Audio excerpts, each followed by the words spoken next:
তোমরা কি জানো ধনেপাতা আর কাঁচা লঙ্কা দিয়ে এত সুন্দর একটা রেসিপি করা যায়? প্রথমে কড়াইতে তেল দিয়েছি, তারপর অ্যাড করেছি পেঁয়াজ। পেঁয়াজকে ভালো করে ভাজা হয়ে গেলে গোল্ডেন ব্রাউন, এখানে অ্যাড করব আমি টমেটো। টমেটো অ্যাড করার পর কিছুক্ষণ নাড়াচাড়া করব। অ্যাড করব আলু। এখানে আমি একটু বড় সাইজের আলুগুলো রেখেছি। আমি আলাদা করে কোনো আলু ভাজিনি, মশলার সঙ্গেই আলুটাকে ভেজেও নিচ্ছি।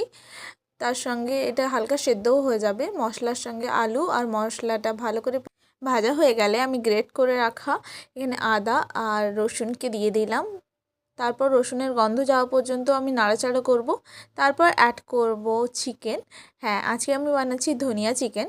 তার জন্য আমি চিকেনটা ধুয়ে করে ম্যারিনেট করে রেখেছিলাম লবণ হলুদ দিয়ে।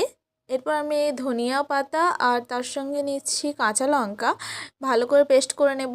এদিকে আমি ঢাকিয়ে কিছুক্ষণ আলু আর চিকেনকে কুক হতে রেখেছিলাম। মশলার সঙ্গে কিছুটা চিকেন কষিয়ে নেওয়ার পর অ্যাড করেছি এখানে আগের থেকে তৈরি করে রাখা ধনেপাতা কাঁচা লঙ্কার পেস্ট। এর জন্য ফ্লেভার খুব সুন্দর আসে আর টেস্টও একদম আলাদা হয়। অ্যাড করছি সামান্য গরম মশলা। তারপর মশলাটা ভালো করে কষানো হয়ে গেলে অ্যাড করব জল। যেহেতু আমি আলুটা আগে থেকেই দিয়ে রেখেছিলাম, তাই গ্রেভিটা একটু মোটা মোটা লাগছে, কিন্তু তোমরা একটু ধৈর্য ধরে কষালে দেখবে ঠিক এমনভাবে তেল ছাড়তে শুরু করবে চিকেন থেকে, আর রঙটা অসম্ভব সুন্দর হয়।